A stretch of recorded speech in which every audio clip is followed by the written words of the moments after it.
ready to join us as well.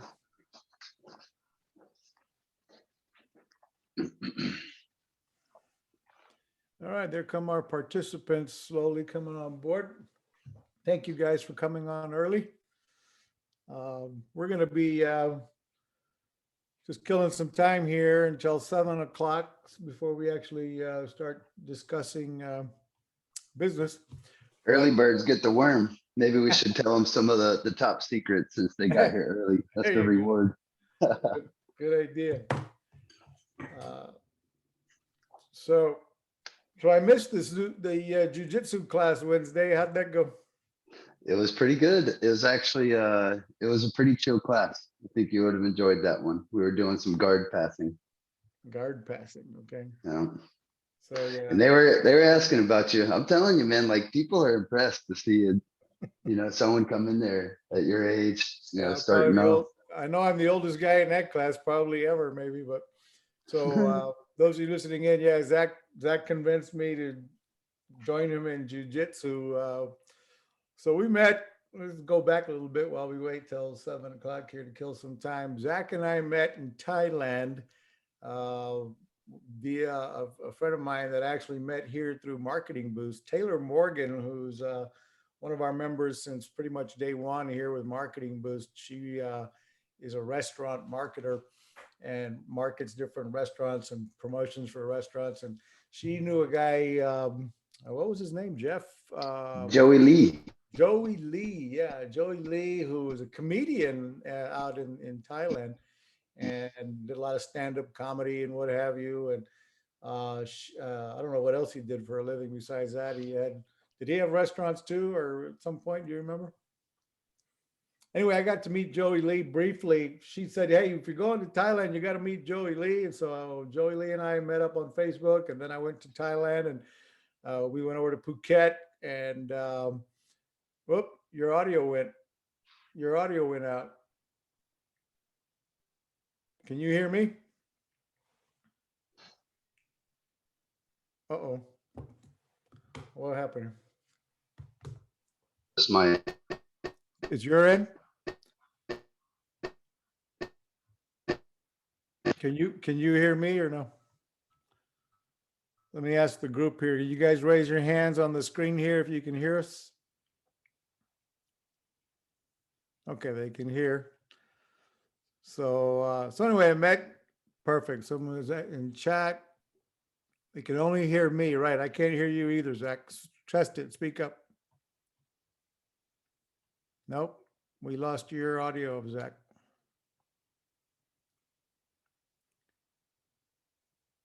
Well, he's playing with that. I'll keep telling the story. So we met. I wonder what happened to the Facebook. It looks like it. I can do. Yeah, but it's breaking up. Your audio is breaking up. That's a bummer. Hope we don't have that problem all day.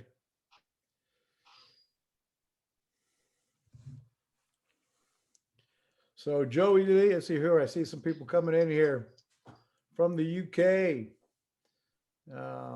Hey, there's Vidal Fonseca on Facebook. He's used to work with me many moons ago. Better read.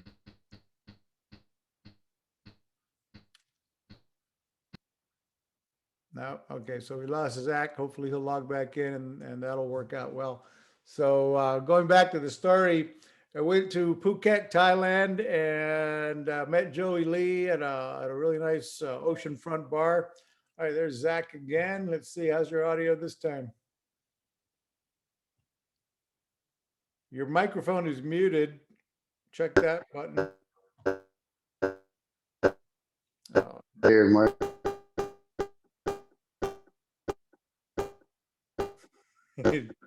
Knowledge. Son of a gun. It's not coming through.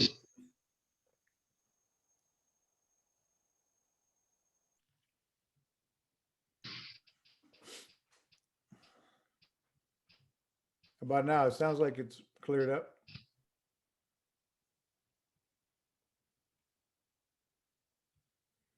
No audio.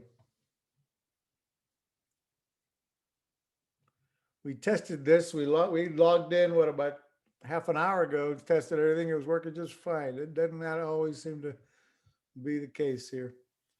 Let's see here. No audio from you, Zach.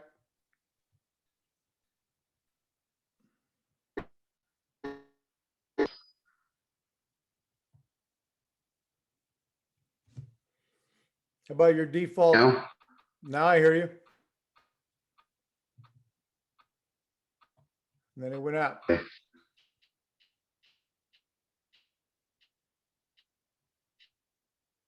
Bummer. Hopefully we get Zach back here in a second, because I can't run this webinar without you.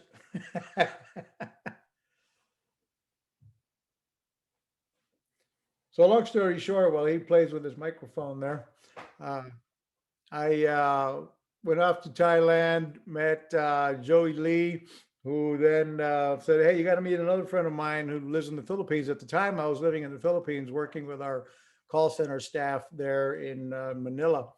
And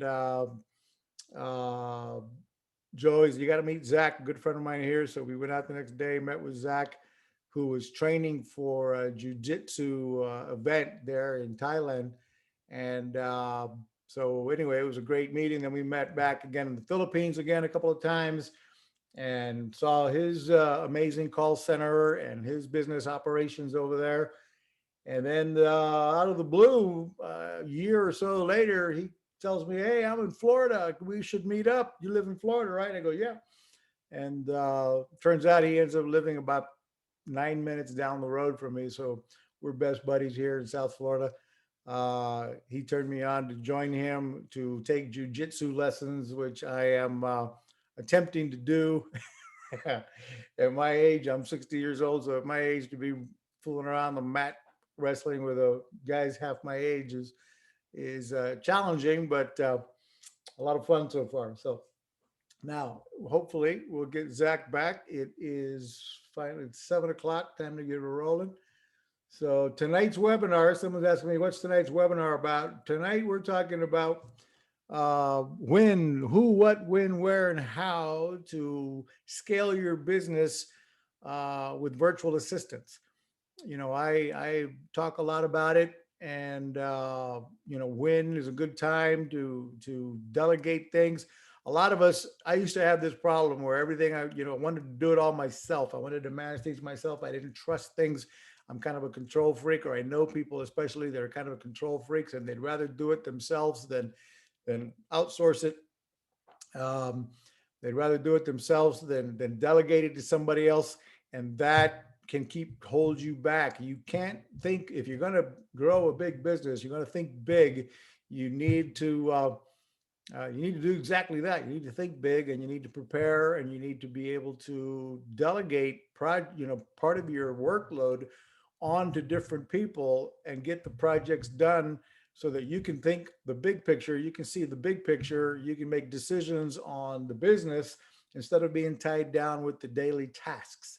So Zach's expertise is helping small and mid-sized businesses do exactly that. And if we get him back, it would be nice. But he runs an operation overseas and throughout the world with virtual assistants all all over the world, virtual assistants here in the US, in Australia, in the Philippines, and in different parts of the world, in his call center in the Philippines. And very high end, it looks like a Facebook or a Google operation that he's got in the Philippines. Is really pretty cool. And but anyway, it makes it very affordable. So this is, again, there's not a sales pitch on this call. We do just want to go over how, when, where, and why you should consider taking certain tasks that you're doing now or that you should be doing, and outsource it, or let him do these hiring and staffing for you that work directly for you. And the way he recommends you do it, you're in control, they work for you, and you can get things outsourced, get things done, and grow your business faster. And hopefully we can get Zach back on. He must be having internet issues. Let's see. Where did he go?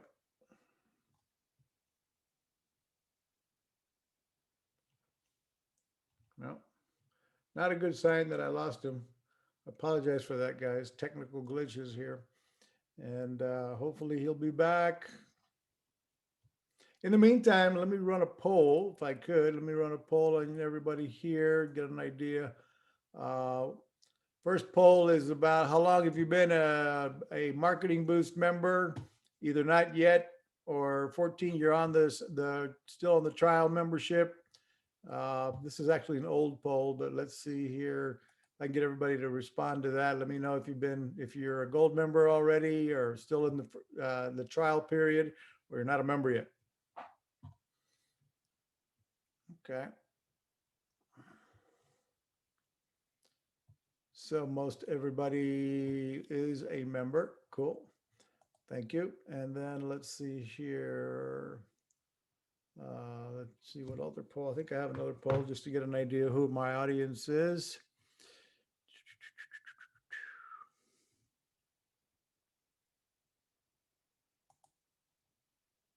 All right. And then if you would tell me how long have you guys been with Marketing Boost? It looks like I don't have that poll to launch. Let's see who can share. There he is. There he is. All right. Hopefully you can get your audio working this time.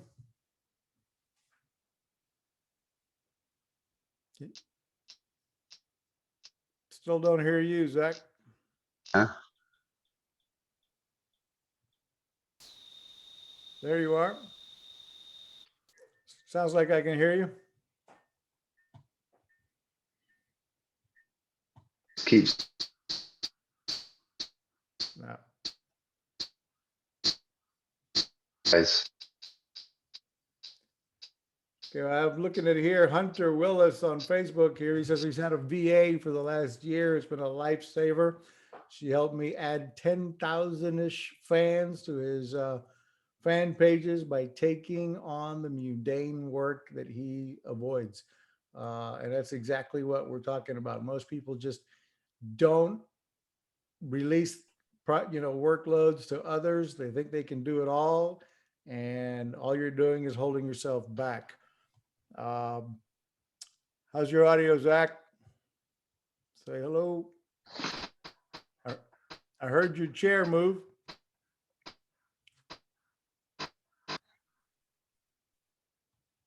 Say something so we can see if it's working. He must not be hearing me either. Can the rest of you still hear me?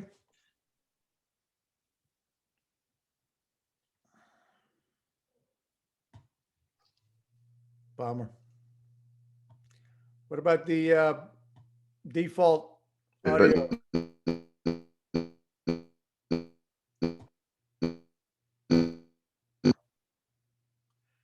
Hey, can you just call in, Zach? There's a phone number to call in on this thing as well. That might work. What a bummer.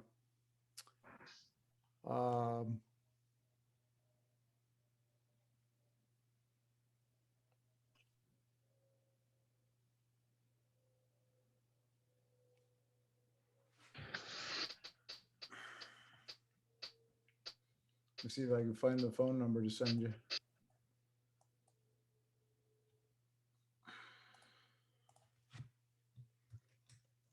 I'm sorry, guys. I hate it when this kind of technology issues come up. Let's see here. You were there for about 3 seconds and then gone. Just installed Zoom on my cell phone. I'm gonna try to join you guys. I'll leave.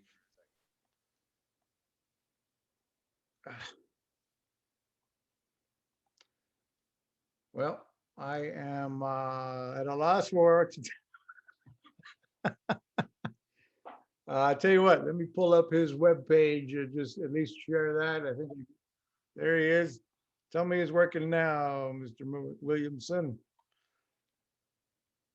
Hello, hello.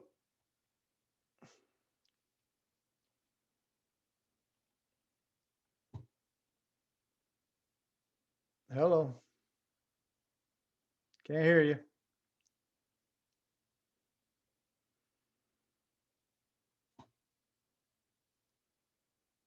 Hello, hello.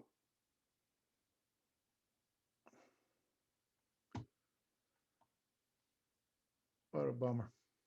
You guys are being patient. I really appreciate it. You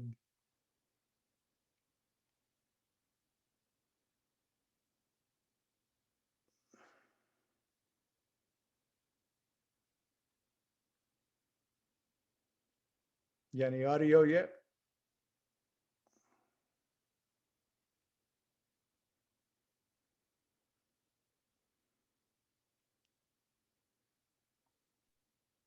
Okay, can you guys hear me now? Now we can hear you. Wow. So, wow. Well, this is a good backup solution. I've got the I'm on the cell phone here. Okay, good. So as we can hear you, we can talk to you. You don't have your screens to Screen share, share. but go Yeah, ahead that's and yeah, I had a lot of good stuff to show you guys on the screen share, but that's okay. We can still go over it verbally. what you might have tried is, unless you could log into the computer at the same time, I don't know. That way you could, we get the audio through the phone and the screen. Let's try that. We'll improvise. That way you can share your screen, go through that, and we still have your phone for audio. Yeah. You know, it's funny. We started this meeting, a few minutes early just to make sure that we could, that we didn't have these technical problems, and lo and behold, we had them. Yeah. Well, good. We see you on the computer now, so, and it's not. Oh, I'm double. Oh, now the audio works on the other side. So yeah, maybe you can mute your computer and then, but share your screen, and we're good to go. I've muted and I've turned off my mic. Let's see. Let me make sure to turn off my mic. All right, okay. Cool. So now we shouldn't have any feedback. So what we're going to do here is I'm going to let Zzach take it away and talk about when, who, where, and how, and then I may jump in and ask him questions along the way. Inside the chat session, guys, if you've got questions, I'll be monitoring that, bringing those up when the time is right for questions and answers from Zzach. And but again, he's an expert on helping small and medium-sized businesses scale and grow by these, everything from hiring from one virtual assistant to hundreds. So take it away, Zzach. Yeah, so I guess it's kind of interesting, how I came into this. I was actually a real estate agent here in Florida back in 2004, 2005, and I had hired some remote workers to help generate leads, take phone calls, do some internet marketing for me and so forth, blogging, getting links. And I'd found some pretty good success with this while here in Florida. Enough success actually that it helped me scale my business, and it became so vital and important to my business. I jumped on the airplane and went overseas to where the operation was, which was in India at that time. And so yeah, when I got over there, I realized, just what a powerful tool it was. I felt like I had kind of broken through somewhat of a matrix, because whenever I got in there, even in 2006, I was surrounded by Oracle and Microsoft, and all these big companies, had their facilities out there. And, it kind of helped open my eyes, where I was thinking, well, wait a minute, these are the kind of global resources that, the Fortune 500 and, these companies have been using for decades. And what if I could help people leverage those global resources and bring it to small and mom and pop companies, mid-size and mom and pop companies. Right. So that's when I decided to go ahead and open up my own company out there. Awesome. And how long ago was that? That was in 2006. Wow. Yeah. So, so great. So talk to us about some of your first clients, or go ahead and go ahead and go through your screen. I mean, your presentation. Yeah, well, I mean, so basically some of my first campaigns were, I guess, like lead generation. We were qualifying leads. We were also taking inbound phone calls and whatnot for people who were inquiring about our services from our various campaigns, whether they were email campaigns, online pay-per-click and stuff like that. So we had phone calls going in and out there. I'll go ahead and fast forward, that Well, I will say another interesting part of the story. While I was in India, I was looking for a voice over IP phone, and I had called Vonage back in the day. They were the industry leaders, you know, in the very beginning with this. And the person on the phone with Vonage had such a clean, clear, sweet accent. And I could tell he wasn't quite American, or I thought maybe he wasn't, maybe just like a first generation immigrant of America or something like that. And then I had a pretty sizable order, corporate order for this guy. And we'd gone through all the process to set it up. And I finally told him, because I'd asked him like 3 times, man, where are you from? He kept telling me he's in New Jersey. And I'm like, come on, dude. You can't be in New Jersey. You know, I've been in this industry for a long time. And then finally I threatened to just cancel my order and walk away. He's like, okay, I'm in Manila. So that's whenever I jumped on the plane and I went to Manila. That was in later 2006. I was also in the same year. So, and I'd also found Manila to be a very interesting place. It was better for, you know, that phone accent. We Right. still do a lot of outsourcing to India for some of our database management and software. And there's still a lot of stuff that we have processes in India for as well. So, but that's what got me to Manila, which was very, you know, and it was kind of ironic.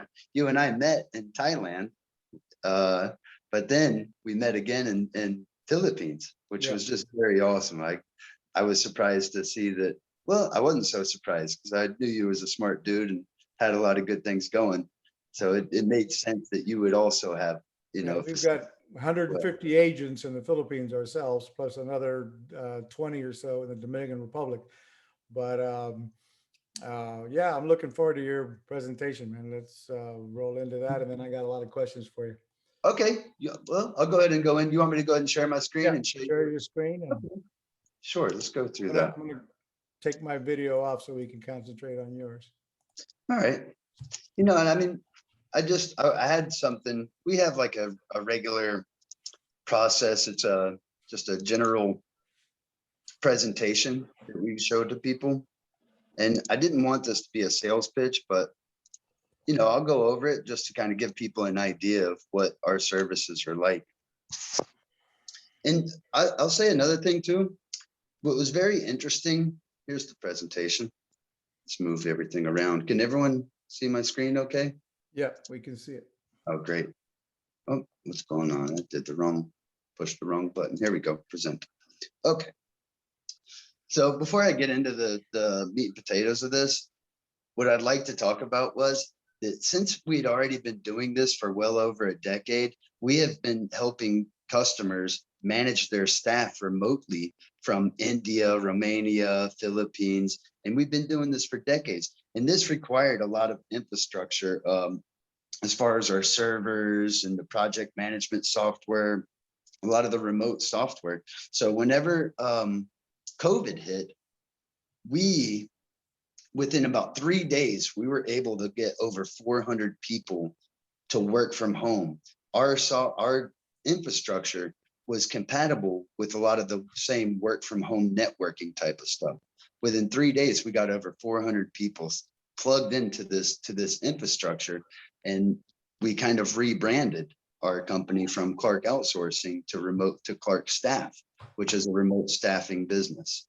So whether they're working from one of our offices in the Philippines or no matter where they are, and even if they're working from home, a lot of this same infrastructure and the protocol that we've already had in place for decades or over a decade was already there. So it was real easy to plug it in and move forward with it.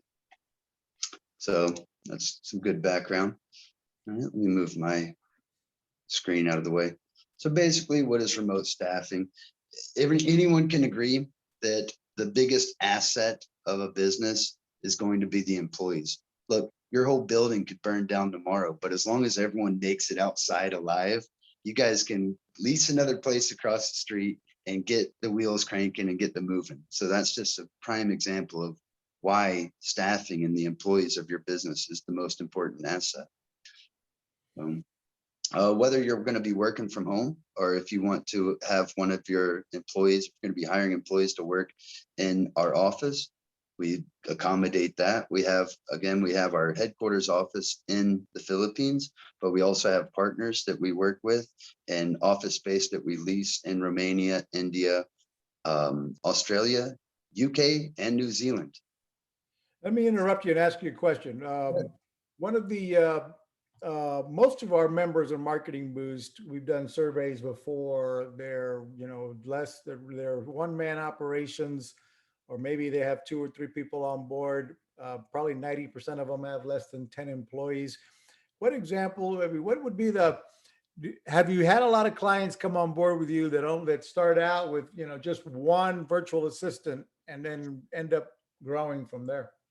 Great question. Yeah, that's what we see a lot, actually. One of our mottos has always been, your success is our success. So we really pride ourselves in helping our customers grow. Yeah, no matter it, whenever you reach the point to where you feel like your scalability of your business is limited by you and yourself only, then yeah, you can start with just one person. And our goal, as either your staffing or your outsourcing client, we want to help to expand that. So yeah, we see it all the time. And some of our bigger companies are, I'd say, mid-sized, because we don't have very many big companies. Our biggest account is maybe just under 100 employees in one account. So we still have a lot of guys who have been with us. We've got a company, it's a training school, accredited training school in Australia that's been with us almost 4 years. And they started off with one person. They still only have 3. But we love them, and we treat them just the same. So they've grown to 3. They just don't have a huge demand because of their business model. It's not labor intensive. So we don't ever see these guys growing to 20, 30, 40 people. Right. The model won't require it, but we treat them the same nonetheless. And they still see a lot of value in it. Okay. So moving forward, some of the stuff that we do, we've moved from just the call-based, the voice-based, as we see, all around the world, we see a lot of the voice-based stuff is kind of going down. There's a lot more chat support, back office and stuff like that. And we wanted to also expand, our niches. So we do a lot of the medical billing, transcribing. We even have an AutoCAD department where we do BIM and Revit. This is like 3D rendering. We have graphics design department. We have data analyst and encoding. The accounting and bookkeeping is huge. A lot of our customers never intended to outsource their accounting and the bookkeeping, but if they already hired a couple of agents with us that are maybe doing email support or chat support, somewhere in the conversation it's going to come up, hey, who does your accounting? We can get you a certified CPA accountant in the Philippines for about $400 a month. So it's a no-brainer. So we've got a full accounting department, bookkeeping department, the financial planning, back office support, just rolling through this, virtual executive assistants. And then here on the right side, you can see we've got the software development, the technical IT support, digital marketing, technical support, appointment setting, customer service, sales support, email management, filtering, drafting. Another thing I want to be clear about, you see that we've got all these types of positions that we can fill. And it's not that we're a jack of all trades and a master of none. It's more along the lines of, hey, it's your employee. We're going to help you build your team. And that's what makes us more of a staffing company than anything else. That's really the key of what we do. If you say, hey, I'm looking for the best SEO that you can find for the best dollar, our HR department is going to go out there and we'll go through maybe 30 resumes before we put about 4 of those people in front of you. So our customers actually get to hire, they get to handpick and interview and hire those people that we present to them. It's not like an easy button. You could just click an easy button and say, hey, Zach's going to take care of all of that for us with Clark Staffing. No, it's still your business. These are still your employees. We're just going to help you hire the employees, and then we're going to help you get set up with the right type of infrastructure and protocol. And by the way, some of the things we're going to be going through here, just so everybody knows, whether you decide to hire virtual assistants and whether you decide to go with Zach or not, he's structuring this to teach you, what to do, where to go, where to find. And hey, if you go, my theory here in bringing Zach on to go through all of this for everybody is to open your eyes on what can be done by hiring staff and having home-based agents or overseas agents, and get more done rather than you trying to do it all by yourself. I think it's a huge mistake that many of us that are small entrepreneurs, small business owners, we take on way too much that we should be outsourcing. So that's why I wanted Zach to talk about it again.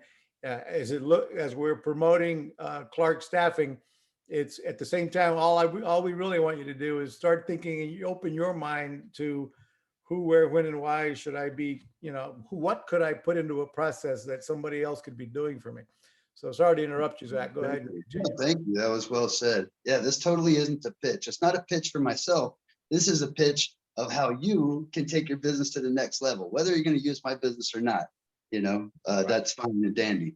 This is something that, like I said, all the big wigs, the Fortune 500, they know about this. They've been leveraging the outsourcing and the global resources for decades, right? And there's no reason why mom and pop companies can't do it. No matter how small you are, you can still take advantage of that. It kind of reminds me, I'm a big fan of Adam Smith, the author of The Wealth of Nations. I guess he coined, he's the godfather of economics, right? Anyone who's taken an economics 101 class should be familiar with Adam Smith. And he had a whole chapter in The Wealth of Nations where it's talking about the division of labor. And I've seen a more modern day revision of the division of labor, and they refer to Boeing. Boeing Airplanes has over 3,000 different vendors that help build the 747. And what they do is they're departmentalizing and using the division of labor, or outsourcing in modern terms, to get the best product for the best price and let people do what they do best. So you can focus on what your core parts of the business, So that's basically what I am telling people to do. And yeah, this totally isn't a pitch. No matter what company out there, you can get on a plane and go find your own staff, or you can jump on, some of these job websites and find your own staff in these other countries. All right. And exactly. Hey, let me interrupt you with a great question from Tracy here. Sure. She says she loves the, staffing or outsourcing, but does not want employees. Is this an employee relationship or a contract relationship with you? The reason she asked is actually referring to them as employees. All right, that's a good question, and it's kind of a hybrid. They're employees essentially, as in you will be the one that will tell them what to do. You will be responsible for their training and helping them with their daily tasks. They're our employees in the fact that they don't have a contract with your company. They've got a contract with my company. I'm the one that has to pay their contributions and their Social Security and, all that good stuff. So yeah, it's kind of a hybrid. They're your employee, but I take the liability of that employee. In America, it's not a huge deal. In UK, it's almost impossible to fire somebody. Or in Australia, my Australian customers, I've got Australians hiring Americans now. The minimum wage in Sydney is like $21 an hour. So these guys they're itching for some good American talent. Right. So and it helps them to reduce the liability of having those employees. So I hope that answers your question. Yeah, perfectly. It's a hybrid. Yeah. All right. So moving forward, that's another thing too. Here's another big value of having a company. Like I said, you can do this yourself without a big company. I did it. I jumped on the plane because there was no other. In 2006, there weren't many companies like mine that could offer these global resources to mom and pop companies. They just wouldn't talk to you unless you had $1 million contract or, you were going to hire a whole team or something. I didn't need a whole team. So I'm the one that jumped on the plane. And I'm not saying now that, you know, the world is much more flat now than it was even in 2006. You don't have to jump on a plane. You can go to some of these job websites in different countries, and there's all kinds of resources where you can find good talent, and you can manage them yourselves, and you don't have to have that liability of the employment as well whenever you're across borders like that. Where the benefit of a company like mine is, we're not just a staffing company. We're actually going to help train the employee, and we're going to babysit, I guess. I hate to use that word, but we're there. Anytime a new customer comes on with us, we assign them to an account manager. And that account manager is going to be looking at the process, whether they're doing customer support, whether they're building backlinks for you on an SEO campaign. We're going to look at those reports, and we're going to report back to you and make sure that you're satisfied with your team or your 1 or 2 agents that you got working for you. So we're also, you know, I guess, babysitters. You know, we help to manage the campaign to help guarantee that it's going to be successful. A lot of companies like mine, they will have contracts to where it's hard to, you know, sometimes they want a 6-month contract. With us, it's month to month. We just ask for a 30-day notice. I don't care how many people. You could have 100 people with us, fire all 100 of them in 30 days. We just want a 30-day notice. So there's no long-term contracts. That's something to watch out for if you are going to hire another country. I wouldn't make a large commitment, 6 months or 12-month commitment or something like that. Because again, you don't want that liability, right? That's the whole reason why you'd hire a Whole company reason why you're doing it, exactly. Mhm. Eliminate liability. Go ahead. So that being said, another thing is you've got us that are going to help keep an eye on it. But another thing that you've got is you've got all of our tools. You know, this is something I wanted to show. Maybe let me go ahead and escape out of here. I'll go ahead and recommend some tools if you guys want to jot this down. Some of the most valuable tools. And whenever a new company signs up with us, sometimes they've already got their own tools that they use. But some of the ones that I like to recommend is Trello. Trello is a wonderful project management software. I've already loaded up one here. This is one that I loaded up. What you can do basically on this with Trello, you can create a ticket. And even if you're just a one-man show and you're working by yourself, you can still load up all of your tasks in here, and you can load it to here. So it's work in progress. You can drag it over here to be completed. You can drag it over to the done tab. And it's just a really nice task management software. So the reason why I'm showing you that is because that's another thing that we offer whenever someone comes on with us. We look at the systems that they're using. You know, what are you doing? How can you do it more efficiently? What tools can we help you get set up? You know, so project management software is important. If you deal with a lot of clients, then you're going to want a customer relations management software, a CRM. You know, Salesforce is a good one. We've built custom CRMs for companies using 𝗃𝗶𝗱𝗲, which is like an open source. You can build your own CRM and customize it. Time Doctor. This is a really big one. Anyone who does have remote workers, whether they're working from home or working overseas, get those guys plugged into Time Doctor. It's really awesome. You can see how much time they spend on doing this and that task. It helps to track their productivity. It helps to track, especially if you're going to be paying them by the hour or whatnot. It's a really good, smart employee tracking system for tracking their hours and their productivity. So, I see here when I'm looking at Time Doctor, Slack. Slack is another big one that we use. Slack might be for, I'd say if you have a team of maybe 5 people or more, all the way up to hundreds of people. We have almost 400 people in our office now, and we have all of them on Slack. And what it is it's kind of, how do I explain it? It's kind of like social media for business, but it's your own internal social media for business. You can open tickets, you can create different groups for different departments. It can get pretty complex. Yeah, we use Slack for our organization, and Great. it's also a way to, you know, document and track everything. And you can go back to, you know, what we were talking about this time last year and where we are today. And it's like a whole lot you can use that for. I like that for accountability. Who said that? Who's assigned to that? Who dropped that ball? Right? exactly. So, that's just another thing. Again, I'm not trying to be salesy or whatever, but that is another thing about whether you're going to hire your own remote staff and manage them yourself, or if you're going to have a company like mine who doesn't, we don't just hire the staff, but we're going to help manage those staff. We're going to help train them, manage them. Not only that, but we're going to try to offer any bit of expertise that we can of, somewhere around 14 years in the industry of managing these teams. So what are the right tools to use, whatnot. Moving on. Here, let's go back to our presentation. All right, so this slide's just talking about some of the places where we work. We have offices globally. I myself have worked in Romania, the Philippines, South Africa. I enjoy learning the languages as well. I'm fluent in Tagalog, which is the Filipino language. Marunong talaga ako mag-Tagalog. Siyempre, nagtrabaho ko doon matagal na. I said I'm fluent in the language because I've worked there for a long time. Of course, because I've worked there for a long time.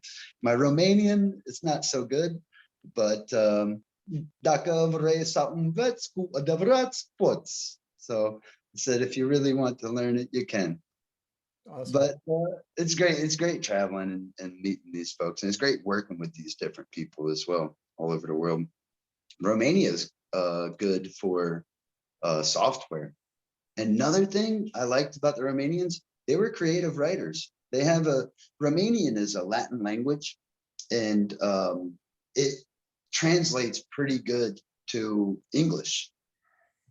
And I think that gives them the ability to be good writers, or I don't know if it's the culture. I could never explain why the Romanians were such good writers.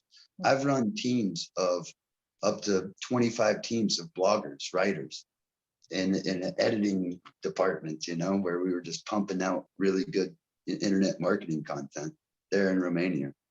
Very surprised and impressed with those guys. On this slide, here's a picture of our Philippine office. And I guess I'm just going to ramble a little bit. Yeah, This that looks like a Facebook or a Google place. Awesomely cool. It's cool. I love it. This was our third office in the Philippines, and what we wanted to do this time was we ended up buying a big warehouse, and we really wanted to go with this modern industrial look. Part of the reason was we thought it would save on overhead and we wouldn't have to pass that price on to our customers as well. It was still kind of expensive to build it, but it looks cool. It flows. It's fun. I don't know. And it's so amazing that it turned out exactly how we'd all envisioned it. Our team sat down and we made drawings and discussed it. We looked at other industrial offices and in France, New York City, the Brooklyn Arts District there is really trendy. They've turned all those warehouses into offices there, in New York. We wanted to do something like that. That's why we brought the Statue of Liberty in here. We've got a 30-foot Statue of Liberty in our office and some graffiti in the back. Very So cool. it's a great place to work. When I'm there, I left. I've been back in America now for a few months because of COVID and traveling for work. But when I'm there in the office, my favorite part of my job is kind of walking around, making people smile, high-fiving people and stuff. Just making sure we have a fun and happy workplace, Yeah. So, Awesome. this is, again, I don't want to bore everyone with, how our processes of how we onboard people, how we bring people in, but basically we're going to, find the best talent. We let our customers choose what price ranges they want for talent. Like, let's say if you wanted to get a web developer, okay. In America, you could pay, I don't know, $70,000, $80,000 a year for a good web developer. In Romania, you could probably pay maybe $2,000, $2,500 a month in Romania for a web developer. Romania is not the cheapest country. In the Philippines, you can get web developers all day long for maybe $500, $600, right? So what we like to do is we like to talk to our customers, and this is something you guys need to think about yourselves. What price points are you looking for there, right? So you kind of get what you pay for a little bit as well. If you have your $400 or $500 web developer, you might have to explain things to him more clearly, give him more examples of mock-ups. If you have your $80,000 a year web developer, you probably just tell him what to do and he's just going to do it, right? So you kind of get what you pay for there as well. That being said, we let our customers choose, what level of staff that they want. And we let them make the offers to the staff as well. We don't dictate to our customers, how much are you going to pay your employees? So that's also what's very different about us and your normal staffing or outsourcing company. We want you guys to determine with your guidance, obviously, on what rates is 100%. fair and what rates are going to get you a quality person, I would imagine. 100%. Obviously, my best interest is in my customers, and I myself don't like it whenever I see people trying to overcharge and throwing out high salary requirements that they're not worth. I don't know why that kind of irks me. If someone comes in and says, if they tell me they're worth X amount, on their salary, and I don't see it in their resume or in the testing, I'm just going to ask them, I'm kindly tell them, hey, we'll be in touch with you on this job. That's one of the things that turned me off. And I try to pass that on to the customers too. I mean, obviously we're trying to get them the best labor at the best price. I don't like to see them overpay. Well, let me jump in if I can and give you some of my opinions on outsourcing. Sure. Years ago, we had a big call center here in Miami, and it was a 15,000 square foot facility. I had all my agents in Miami. I never would have believed that I could have outsourced sales to any other foreign country. But little by little, we started with this team in the Philippines that we had. I hadn't met you yet, so we didn't go through you. But we essentially did the exact same thing. We had a team over there that hired people that worked exclusively for us, but they were contracted through this third-party company. So the third-party company over there, they had to deal with the local payroll laws. They had to deal with, if their employee was going to sue the employer because they didn't, whatever comes up with employee situations, they weren't coming after me. They were going after their local supervisor, local management in the Philippines. And what they were doing, we hired them to do customer service and a lot of some of the mundane tasks and what have you. But little by little, one of the things we saw with our overseas staffing was an incredible work ethic. We found that hiring, in the U.S. was one, very expensive, high payroll costs. Two, the work ethic wasn't there. Three, so I did not have the best talent. It was always turnover, constant training and turnover. And then it's turned into, lawsuits over one thing over the other. I had to have an attorney on board half the time, representing me in court because somebody wanted to sue me over, supposed overtime that they claimed after I let them go, or on and on and on. And finally, we little by little started training our teams in the Philippines to do sales. And I couldn't believe it. After I spent the time training them, that's when I did it. I had to go. I didn't have to, but I decided to go and spend a few months in the Philippines to do additional onboard training. And eventually these guys were outperforming my entire US based staff. They were following my scripts. They were doing it as we trained them to do it. They weren't trying to reinvent themselves and act like my staff in the US would. Everybody, every salesperson in America thinks I know better than the boss. And they were always trying to change it, put their own, unique twist on it. And before you know it, they're completely away from the program. They're completely away from the scripts that we wanted them to run by. And anyway, the Philippine team blew them away over time. And eventually we shut down that Miami office, and we kept the number of our top producers that have still been with us now for 10 years that are in sales and are now home-based agents. But other than those that were the top producers that stayed on as home-based agents, we got the entire operation running in, overseas. And so we have, what it did for me as a business owner, it decreased my operational costs, which was Again, I'm going to go through some of the reasons to go over to consider and start virtual assistant processing. We found, access some of the best talent by doing this, whether they're going to work overseas, home-based agents here in the US or overseas, incredibly decreased operational costs by going outsourcing like this. Number four, we had a hugely reduced workload on me and our management staff. We didn't, we had the babysitter over there like Zach has to do to take care of the staffing, hire the staffing, train the staffing, follow my systems, and then we get involved in training as well. But they have they have my basics that they need to train them before I get involved or my team gets involved in training them. So they spend the original, the first going through our manuals, going through the training. Once you set up the business processes, it's incredibly empowering to have these oversee, the staffing being done for you, and the initial training and the interviewing and all that time is saved doing that.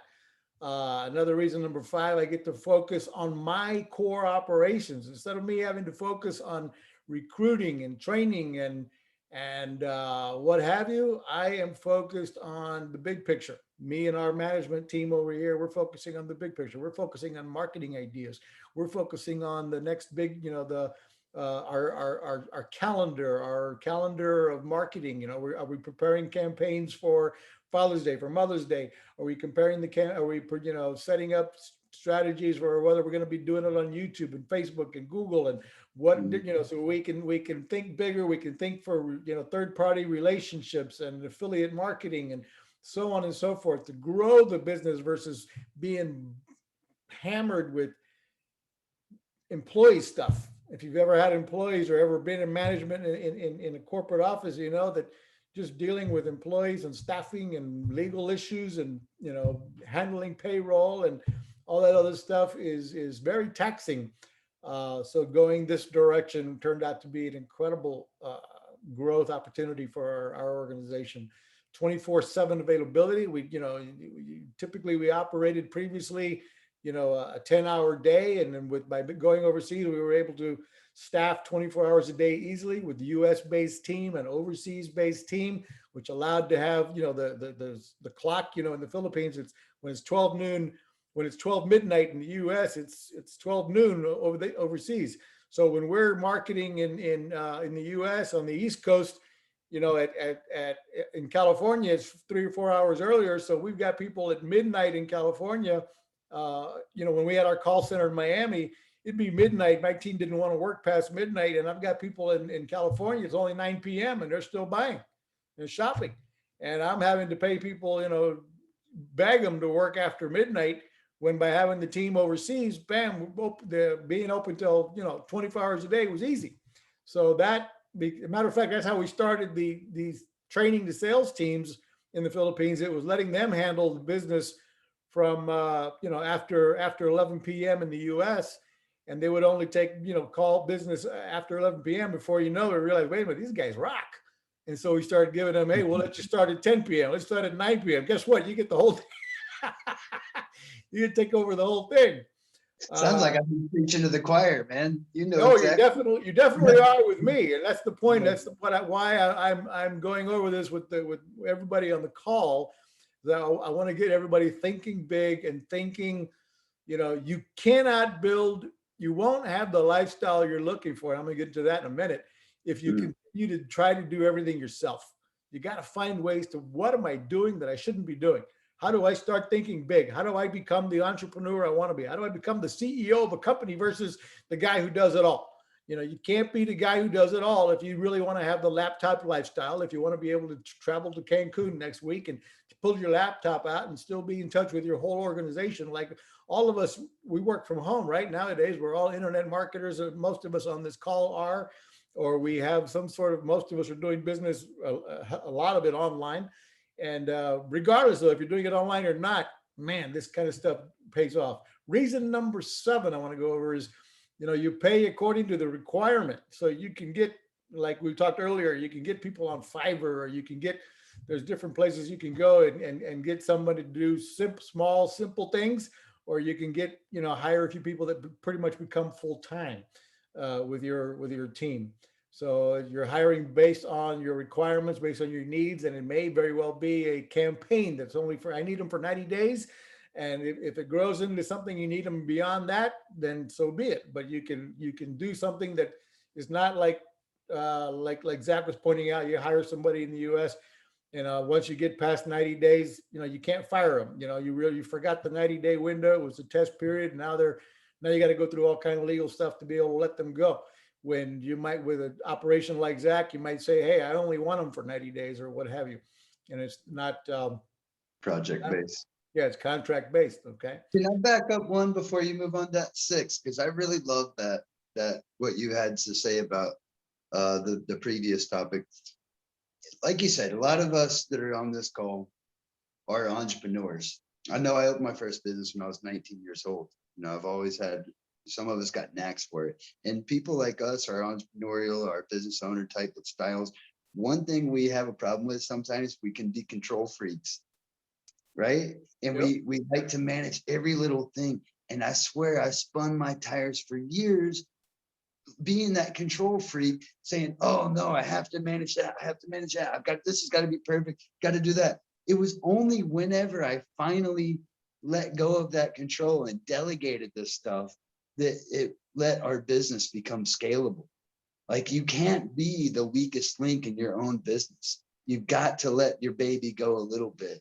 And they're never gonna do it as good as you. It's your baby, you own it, but you still aren't, it will stunt your growth. It will prevent you from scaling. It will begin to flourish. Yep. No, sorry. No problem. I have just a list here I thought I'd go through. Reason number 8 here, guys: more work in less time. You're going to get a lot more done in less time by having some virtual assistants take over a lot of the things that you are doing yourself, or you'll be able to start thinking, because you're now thinking like a CEO, because you've got people doing some of the basics. You're going to start realizing, you know what? I should be doing this, because now you have the time to start following, what are other people in my industry doing? What are other people in other industries doing that I could be doing to improve and to scale my business? You have time to start, you know what? I'm going to write a book one day. It's about copy paste. One of the fastest things you can do in business is, what is somebody else doing successfully that I'm not, and copy and paste. I mean, make it your own, modify it. But you gotta follow, and one of the best ways to learn that from is look for what other people in other industries are doing. They may be similar to yours, but you're going to get ideas from other industries, and then you can come back and implement them in yours.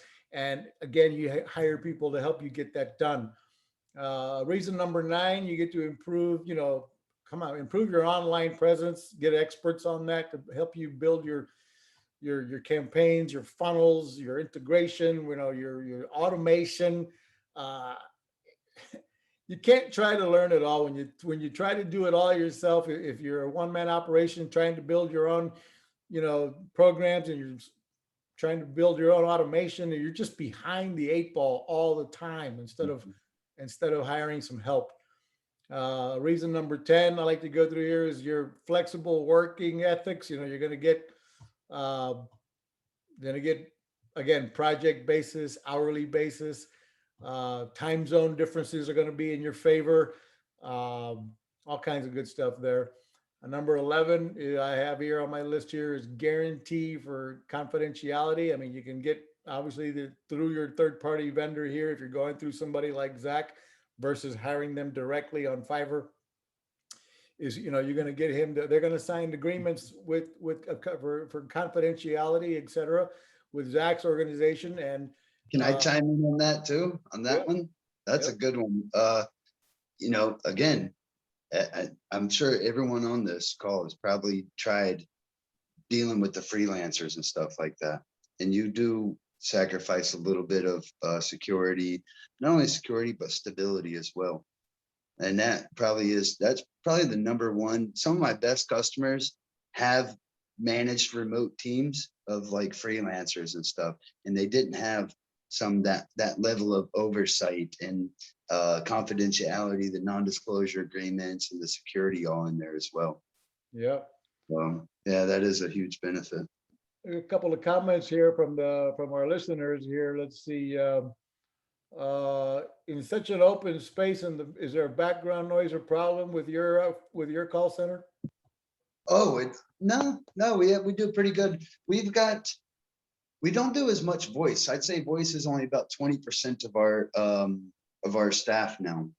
And that being said, we have certain areas where we've built dividers, and then we have another like long corridor part of the office. We've got staff in there, and so it's cut up. That open floor space, that's not where our voice. Your technology teams, chat support, all that other kind of stuff going on. Got it. Yeah, we have areas for voice people. It's a huge. There's a lot of other little cuts and places. We've got a swimming pool there. We've got a gym. We've got rooms. We just built a second floor mezzanine as well, and that's really ideal for voice because it's got a lower ceiling and we've insulated it a lot. Cool. So Tracy mentions here, you're so right, Marco. It lets you work on your business and not in your business. So that's a good point.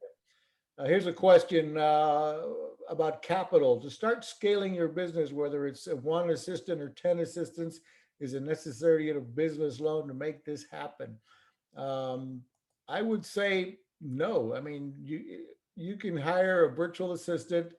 I mean, what's the least expensive virtual assistant that I could hire through you, Zach, if I wanted to hire someone to handle, let's say, my Facebook posts, my $300 a month, $300 a month. And then on top of that, what we charge, my company's got to make some money too. We'd go broke. So the employee could probably you can get a good employee, college educated, college graduate, for about $300 a month. On top of that, I have to charge for the seat that they sit in and the management, which is somewhere around $210 a month. So essentially for 510, I can be putting somebody on board to handle my, chat support, to handle, to be available, practically 24 hours a day to be on my website, handling chat support, guiding, if they must speak to management, they can take a message and get it to me, and then I can be the one to call the client back. But if I'm a one-man operation, they can be appointment setting, chat support, yada, yada, for $500 a month.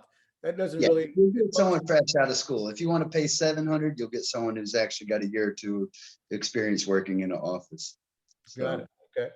It's incredibly cheap, People are like, what? It's that cheap? Tracy asks, for a second, you're taking advantage of these folks at $700 a month. You're definitely not. $1 is 50 Filipino pesos. They are some of the highest paid. The guys that work for me in my building are making more money than doctors and lawyers in that same country. And I'm not even exaggerating. We're some of the highest paid companies, these outsourcing companies. Yeah. Really good opportunities for them.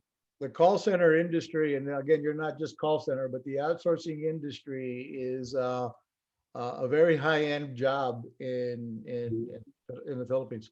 The people that work in my call center are also the same thing. They're supporting their entire families most of the time. The people that work for our call center, many of them are young folks, but they're supporting mom, dad, brother, sister. They have a weird culture over there in the Philippines that the smartest one in the family has to pay the bills for the whole damn family. That's true. That's true. And it's not so different. A lot of places in the world are like that. Americans don't travel as much, but if you do get out, you'll notice that, all over in Africa and India, lots of places, even places in Central and South America, it's, the whole family lives in a small house together, right? And they pull their resources together. And maybe that's a great thing. They're very family oriented, good people. No, they love it, and they have incredible work ethic. So another question here, does Zach have an affiliate program, referral program? I'd love to recommend this to my clients, and I'd recommend it either way, but I'd like to ask, as he does have that.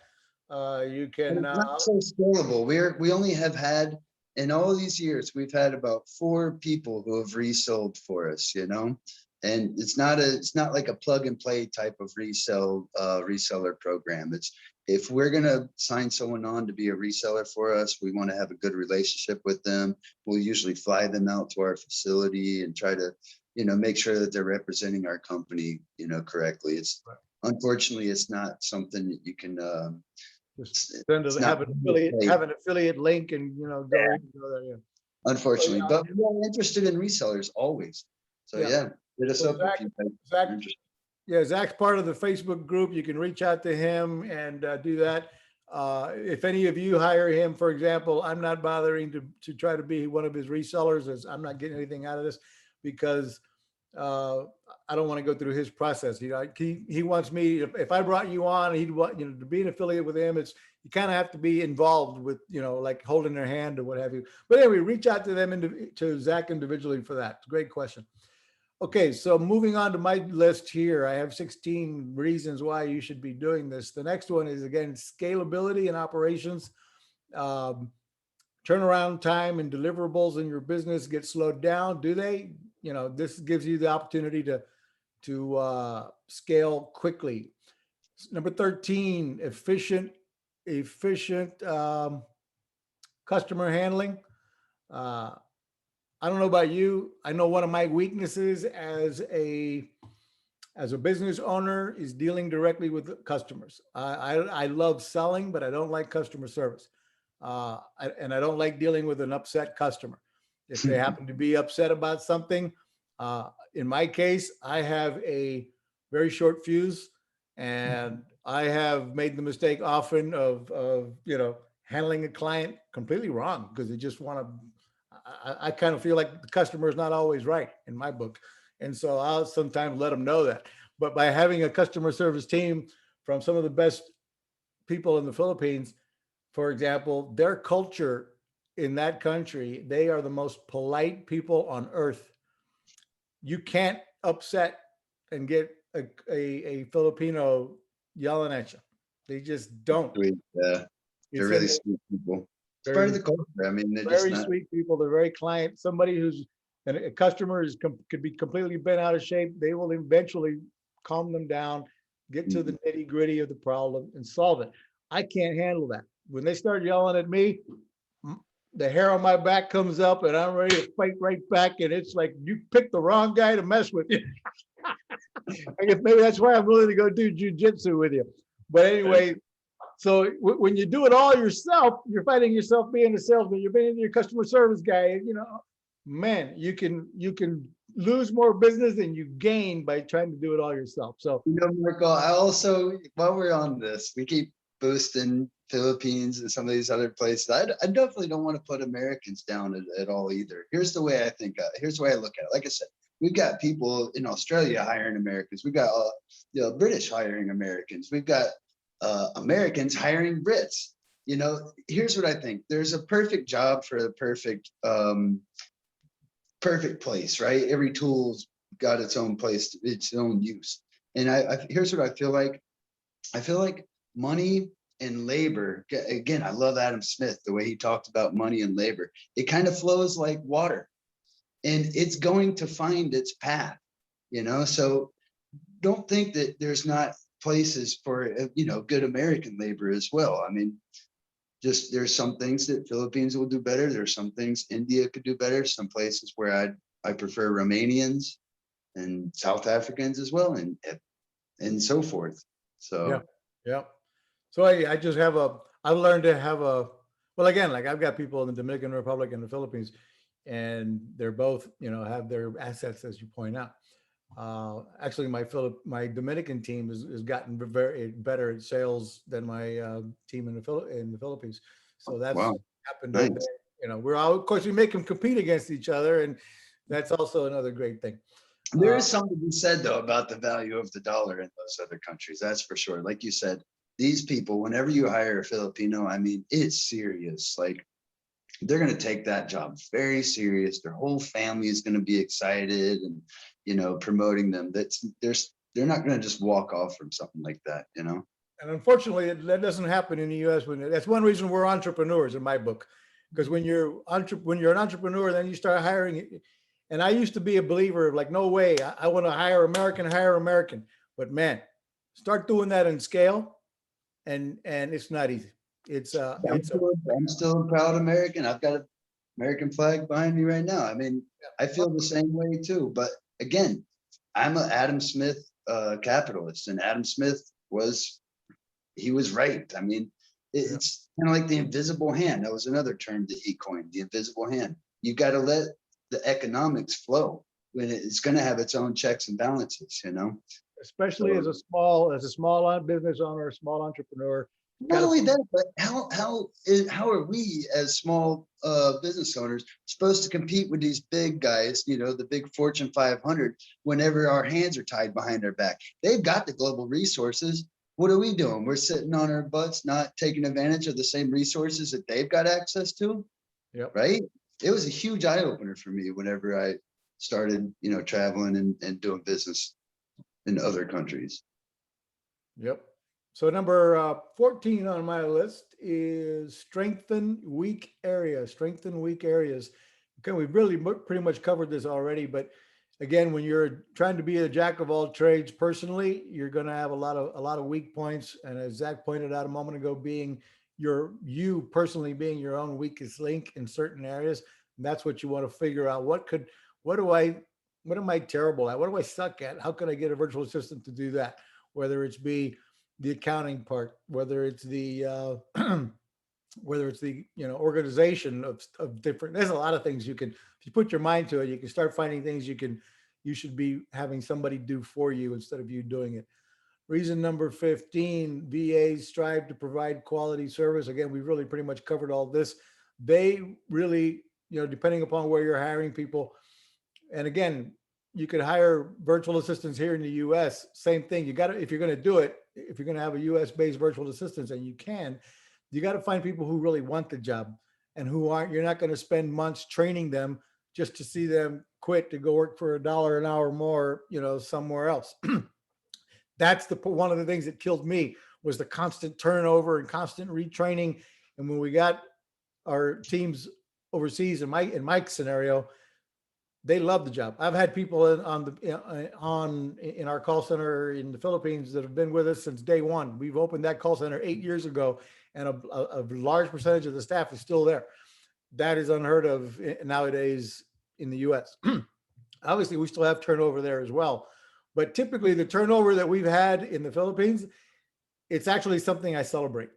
The people that have moved on, because they learned so much being with us. They grew as people. They grew internally. They took, bigger, higher paying jobs with other, for example, leaving bookvip.com to go work for Expedia as a manager or what have you. They had bigger opportunities that we could provide. And I celebrated those advancements that they were taking versus seeing somebody, versus feeling the pain that they quit or having some other reason that they quit. They were unhappy or what have you. So most of our turnover has been because they out of my mouth so many times in this conversation. I swear I feel the same way. If someone leaves and they're moving up and out, good for them. Good. I'm proud of them. And some of them went on to open their own businesses, and which is one thing I'm always promoting, entrepreneurship. And so when you do lose them, it's painful, but it's usually a celebration of something good with our staff over there anyway. And finally, reason number 16, this is the biggest one. The biggest one for me is more leisure time for yourself. Why are you in business for yourself? Did you get in business for yourself just to give yourself another job versus working for, ABC Corporation? Or did you become an entrepreneur so you could give yourself the laptop lifestyle so that you could actually work from home, so that you could take your laptop and work out by the pool or under a palm tree, sitting in a hammock, or you could say again? Travel, definitely travel.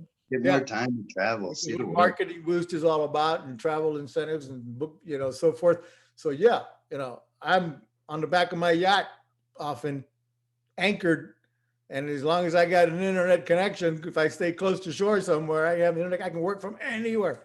And believe me, I do it often. So the lifestyle, the leisure time, and I'm still working. When I'm on my boat, I've still got my phone connected. I still got internet nearby almost always. And I don't go very far out to the ocean. I stay up and down the coastline and so forth. So which means I've got internet. I can be available. I can make my decisions. I can be contacted for a high level decision, but I'm not sitting at my computer having to deal with every last thing, at least not all the time. I mean, obviously I put my hours in behind the computer as well, but by having virtual assistants, I can delegate stuff, and then I expect and follow up and make sure that my team is doing what's expected of them. And if you do that, you're going to build a machine that's operating and giving you the leisure time that you need.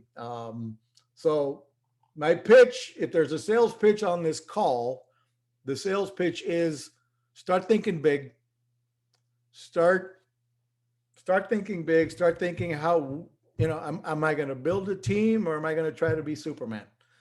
Do you think you can do it all as Superman and realize all that does is keep you making, less than 100 grand a year, let's say? Or do you want to make $500,000, dollars a year if you're making, whatever it is you're at today with your business? How could you triple it? And do you use only so many hours in a day, is only so many hours in a week? How can you triple it if you're only basing your work based on what you can produce? Even one of the things I like about being an entrepreneur versus being even a doctor can only make so many patients, so much money. He can only attend so many patients. Even if he's a brain surgeon, he can only do so many operations a day or a week. As an entrepreneur, you can clone yourself and you can start scaling your business only if you can clone yourself, only if you can delegate a lot of the workload off, and you can start thinking, bigger and making higher level decisions on what it takes to grow your business. I know we've been on the call now a little over an hour. We appreciate everybody's time. Let's open it up for more questions and see if we got any valuable questions here that I need to cover or that Zach can respond to.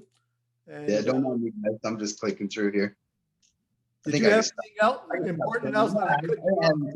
I'll go ahead and stop sharing that. Sorry. No problem. Let me open up the chat screen here. Let's see if anybody chat. Okay. I used to be that way, but business is business. So I guess what she means by that is she's learned. Yeah, she learned to outsource. Zach, can you speak about staffing opportunities in El Salvador or other Spanish-speaking countries? Yeah, that's something that we're just recently expanding on, only in the past year since COVID happened. But yeah, there's a huge Spanish market in America, and it's growing obviously every day. El Salvador has been one of our good partners. I've been really interested. I'd love to go down to DR with you, to the Dominican Republic. But I think El Salvador is a great place.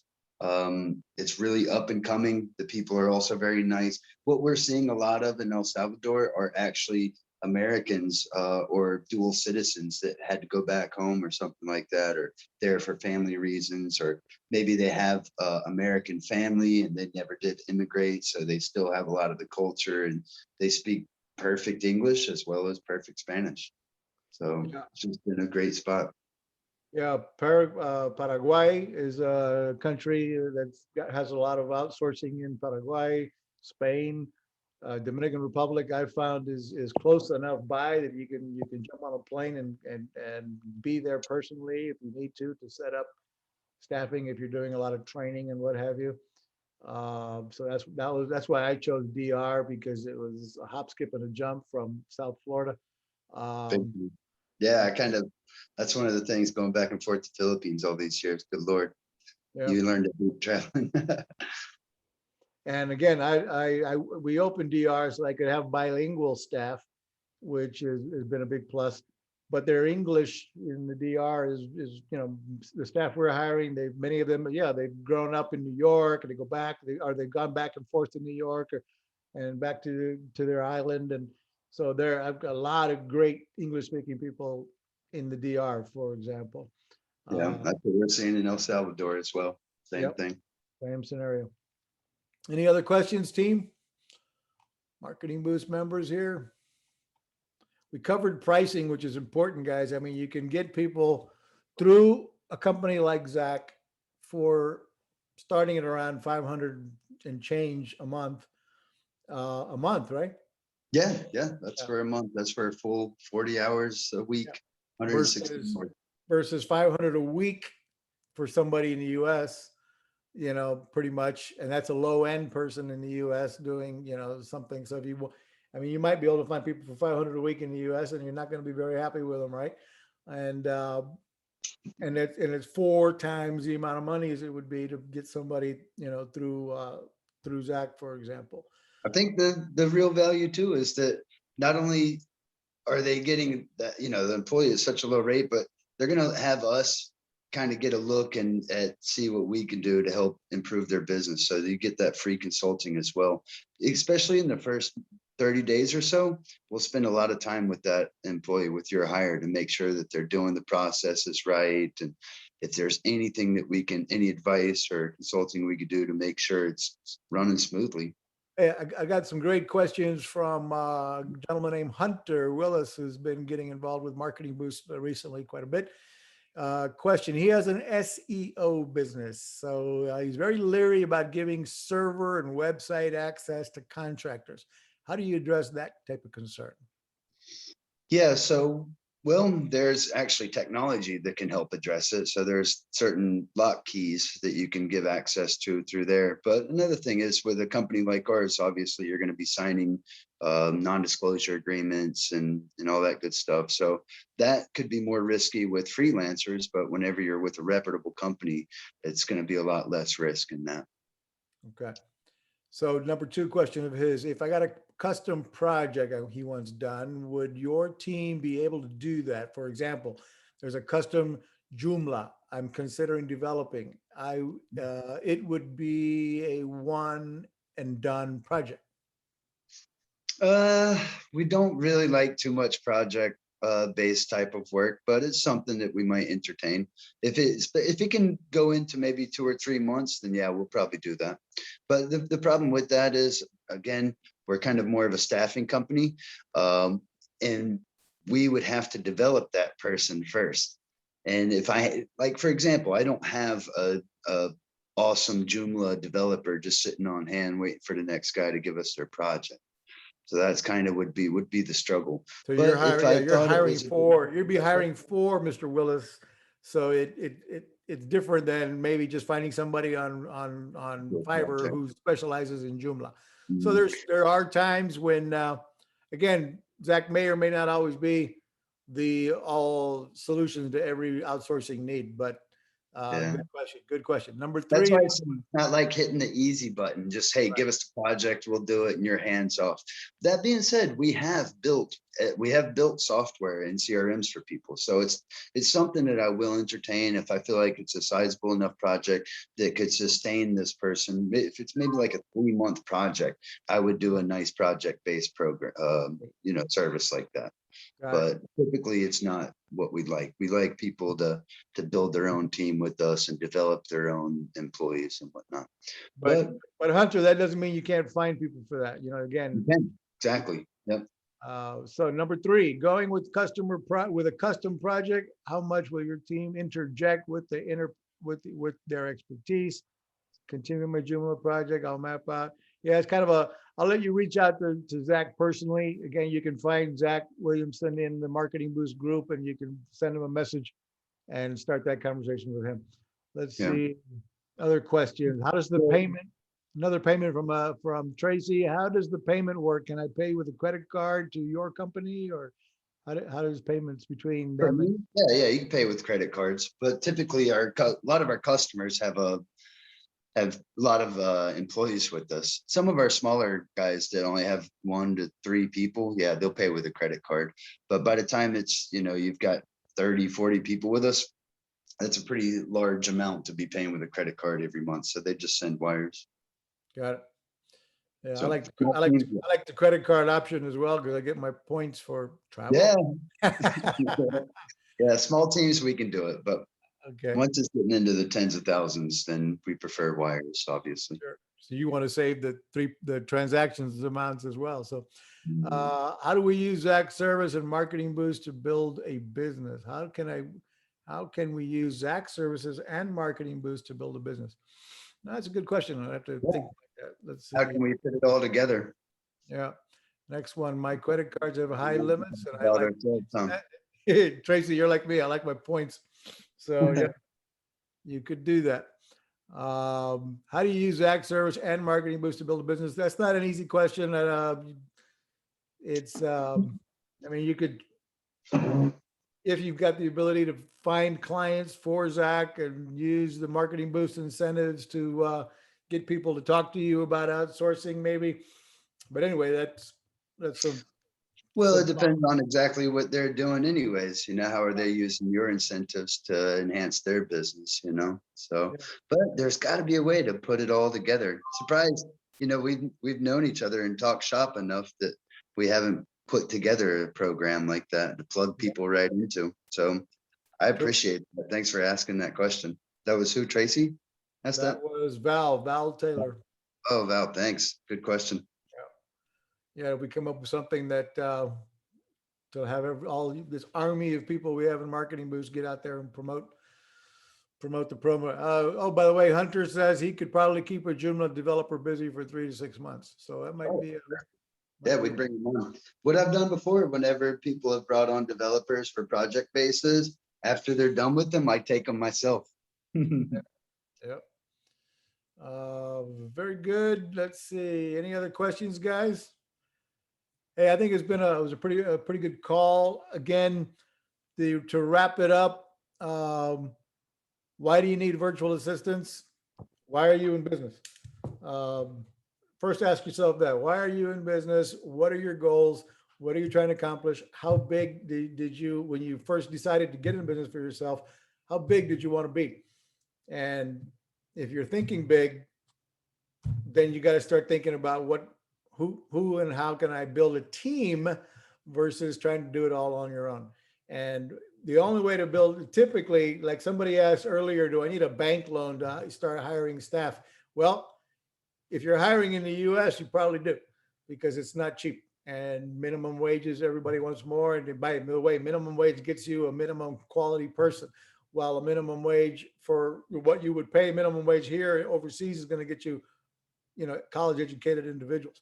So that's the only reason why I would, recommend, especially for all of us small business owners here, outsource it, put that liability of employee status in the hands of Zack instead of yourself or somebody else like Zack. And for the right job. Americans probably shouldn't be doing a lot of these different jobs anyways. yeah, again, it depends on what your project is all about and so forth. So hey, Zack, thank you so much for your time. Great, man. Let's do more of this. I like it. Cool. I enjoyed it as well. And thank you, everybody. Please, Zack, his contact information is right in the Marketing Boost group. Just search for .com. You can reach out to Clark staff. Pull that back. Share your screen one more time with your website. Pull it up on the screen. At clarkstaff.com. You guys can also contact me directly if you'd like at Zack at Zack at clarkstaff.com. ZACK at clarkstaff.com. What's going on? Let me escape out of here if it will let me.